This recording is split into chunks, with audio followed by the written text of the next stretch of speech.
have been discussing the 5 kingdom classification, right? And here we'll be learning about the demerits, right?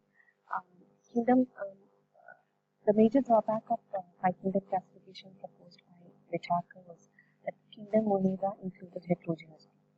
That is, it included non-photosynthetic as well as photosynthetic organisms in the same kingdom. Okay, so that was a heterogeneous group, and that was a major drawback. Okay, then phylogenetic relations of lower groups were not so clear.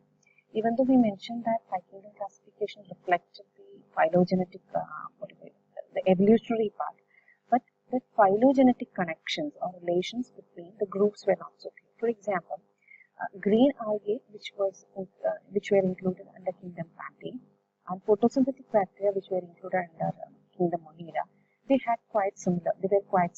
Okay, how they were similar? They were similar because the green algae and the bacteria, the photosynthetic bacteria, they used they used hydrogen. Usually kingdom Plantae, all the members, they use hydrogen from the water. Okay, so during the photosynthetic process, the hydrogen comes from water. But in this one, Monera and the green algae and the photosynthetic bacteria, that is not the source. It could be hydrogen sulfide, H2S, or something like that. Okay, other than water, it could be. Okay, so that was a major similarity which was shown by two organisms which were put in two different groups. Okay, so that was how the phylogenetic relations were not so clear according to 5 kingdom classification. Okay, and even though bacteria were discovered and it was put in a different separate kingdom and all, but what happened to these groups, viruses, viroids, and prions? They had no place in the 5 kingdom classification. What are viruses? Viruses, they are very small group of organisms. I need to tell you about viruses, especially during this COVID pandemic time. Okay, structurally it contains a DNA or RNA. Okay, and it is usually protected by a capsid. We call it as a capsid. Okay, it is a protein coat which is known as a capsid. Fine. So this is what makes up the viruses. And viruses, they need to infect or get inside a host cell. So this is a capsid and this is nucleic acid. It could be RNA or DNA. There are RNA viruses. There are DNA viruses as well. Okay. So these viruses, they need to enter a host cell or a host body so as to replicate and use up the machinery of the host cell for their survival. Okay, so that is about the viruses. Viroids, what is it? Viroids are actually sub-viral particles. That is, they are smaller than viral particles. Okay, they contain only the nucleic acid. Okay, viroids contain only the nucleic acid, and their genetic material is only the RNA. We don't have any DNA viroids. We have only RNA viroids. Okay, and they don't need any protein. As already mentioned, viroids are only RNA. They don't have any protein covering. Okay, so it is just RNA alone, which represents viroids, right? So what happens for their survival? They don't need any protein, right? So the RNA, it is not used for the protein synthesis. The RNA is used only for the replication and making of new RNA particles. Okay, so viroids, they depend on the host cell only for the machinery, to use the host cell machinery for the replication of the RNA of the viroids. Clear? Okay, അതായത് host cell in the biochemical particles, replication needs enzymes, right? So for that purpose, they need to depend upon the host cell. Clear? So they use the enzymes and other biochemical machinery of host cell to make a copy of the RNA. Okay, that is how they reproduce. Fine. So they infect the host cell, and it is for this purpose. Fine. And what about prions? Okay, when we speak about viruses as proteins plus nucleic acid, viroids are only RNA, right? Prions are only protein. They don't have any nucleic acid. Okay, so prions are actually infectious protein particles. Fine. And these infectious protein particles, they are considered to be subviral protein particles. They're smaller in size. They are actually very, very, very small, smaller than the virus.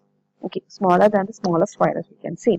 Okay, and these vertical prions, they infect the host cell, and inside the host body, they start to reproduce. That is, production of new prions are triggered, and they mainly infect the brain cells. Okay, they are responsible for mad cow disease and all, then Creutzfeldt syndrome, and they infect the brains, or we can say that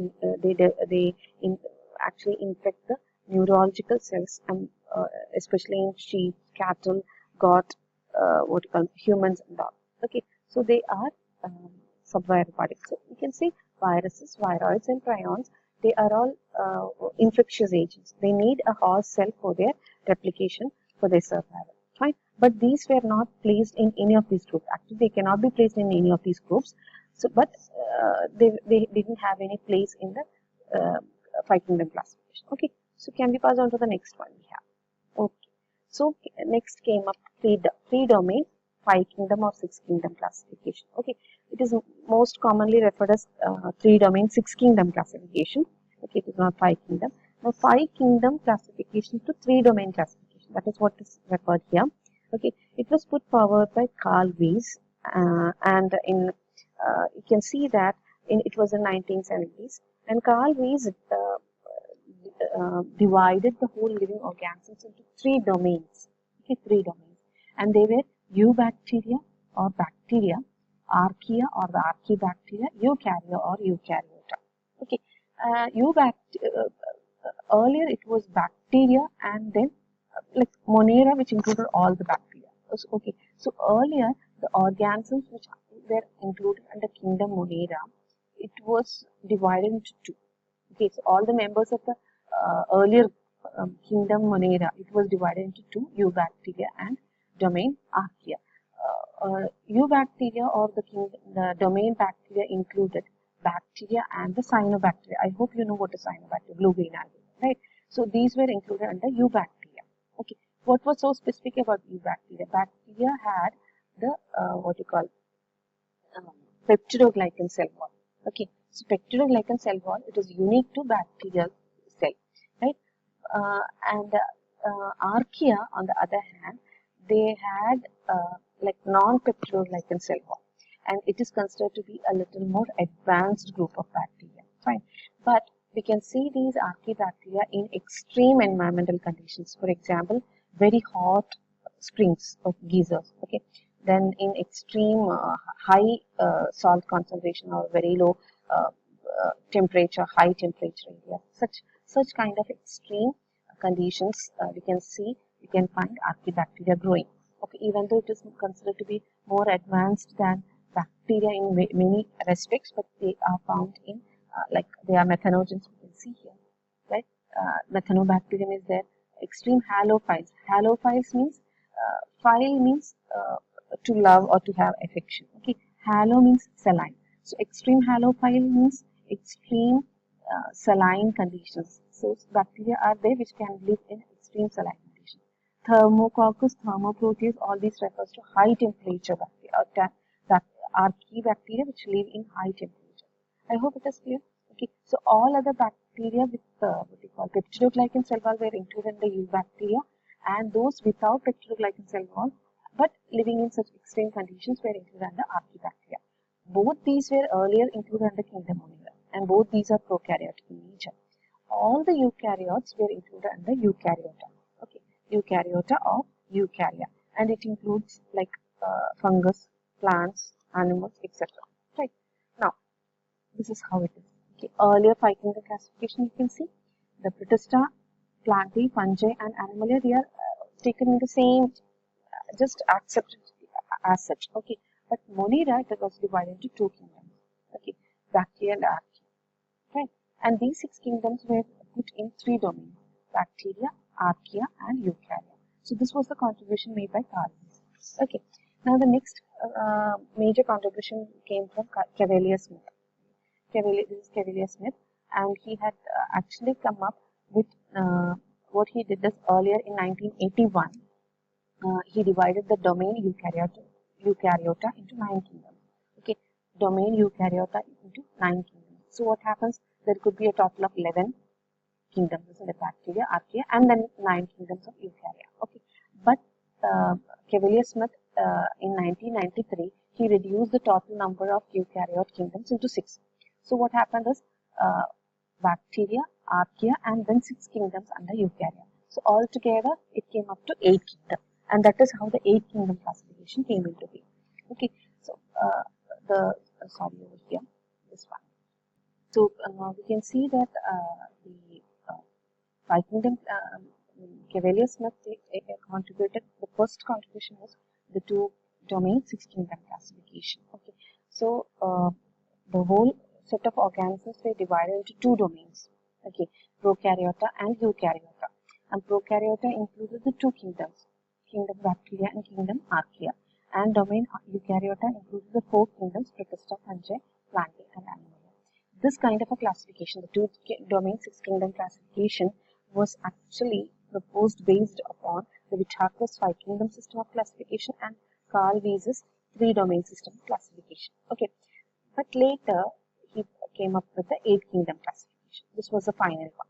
Okay, even though 8 kingdom classification is the most recent one and it has been accepted by many biologists, but still what we follow and what is more widely accepted and followed, it is the 5 kingdom classification by Whittaker. Okay, now coming back to 8 kingdom classification by Cavalier Smith, he divided, found 8 kingdoms. Okay, kingdom Eubacteria, it was the same as that of the what you call a classification which was put forward by Carl Weiss. Okay, the same one, kingdom Eubacteria, which included all the bacteria which had a peptidoglycan cell wall. Okay, now kingdom Archaebacteria, all those extremophiles. Okay, that is without any peptidoglycan cell wall. So that also just like the Carl Weiss's classification. Now kingdom Fungi, kingdom Plantae, kingdom Animalia. Okay, the same as was found in the Carl Weiss's classification. The only difference was kingdom Protista, it was divided into 3 kingdoms. Okay, it was further divided into 3 kingdoms. Okay, it was sorry, Archaezoa, kingdom Protozoa, and kingdom Chromesta.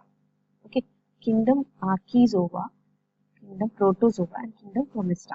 And this classification was based on whether the protists were mitochondriate, that is, it contained mitochondria, whether it was photosynthetic, whether it can photosynthesize. Okay, all the what you call non-mitochondriate organisms were put under kingdom Archaezoa. Okay, mitochondria lacking what you call protists. Okay, non-mitochondriate, we can say. All the mitochondriate but non-photosynthetic groups were put under kingdom Protozoa. Okay, it is not Protista, I repeat, it is Protozoa. Okay, so kingdom Protozoa included all the mitochondria containing but non-photosynthetic protists. Right? Coming to kingdom Protista, it included all the mitochondria containing and photosynthetic protists. Clear? Here it had no mitochondria, they were almost primitive. Here they had mitochondria but they didn't have the ability to photosynthesize. Coming to the Chromesta, it had mitochondria and also it can photosynthesize. Clear? So these 3 groups, 3 kingdoms were included later. Actually kingdom Protista was divided into 3 kingdoms. Clear? So likewise it had 8 kingdoms.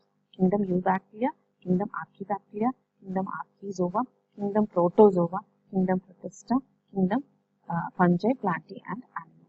Okay, so this was the 8 kingdom classification put forward by Cavalier Smith. Okay, so this particular classification, it had taken into account the DNA structure, especially by, the what you call genetic arrangement, etc. Fine. So this is about the classification system, the history of classification system from the 2 kingdom classification to the 8 kingdom classification, the recent. Okay, thank you.